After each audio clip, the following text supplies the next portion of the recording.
BNP, জামায়াতে ইসলাম, বাম রাজনৈতিক দলগুলো, অন্য অনেক দলগুলো সেখানে সম্পৃক্ত আছে। আমরা আজকের যে জামায়াতের সমাবেশ এবং একই সাথে মুস্তাফিজুর সাহেবের যে স্ট্যাটাস এবং জামায়াতের আমিন তার যে ঢলে পড়ার পর আবার উঠে দাঁড়িয়ে দৃঢ় সংকল্পের মাধ্যমে তার বক্তব্য প্রদান করে, আপনার বিশ্লেষণ কি? দেখেন, আমি এই জিনিসটা লাইভ দেখেছি আর কি টিভিতে, কারণ আমি ওইখানে ছিলাম। উনি দুবার পড়ে গেছেন এবং তৃতীয়বার ওঠার চেষ্টা করেন নাই, ওখানে বসে উনি বক্তৃতা দিয়েছেন। তো এটা যে কোনো মানুষের ক্ষেত্রে হতে পারে। এটা হলো আমারও, যখন আমারও তো বয়স হয়েছে, এটা আমি নিজেও কিন্তু এরকম ফিল করি মাঝে মাঝে।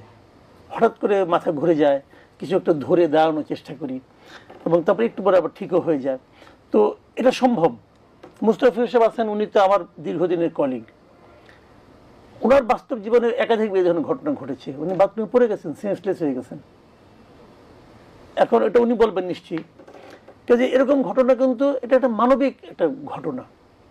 আমার কাছে খারাপ লাগছে কি জানেন, আমার কাছে খারাপ লাগছে হলো এটা নিয়ে বিভিন্ন জন সোশ্যাল মিডিয়ায় নানাভাবে লিখতেছেন যে উনিকে অভিনয় করেছেন, ওনাকে অস্কার পুরস্কার দেওয়া উচিত, হ্যান উচিত, ত্যান উচিত, অনেক অনেক কিছু লিখতেছেন।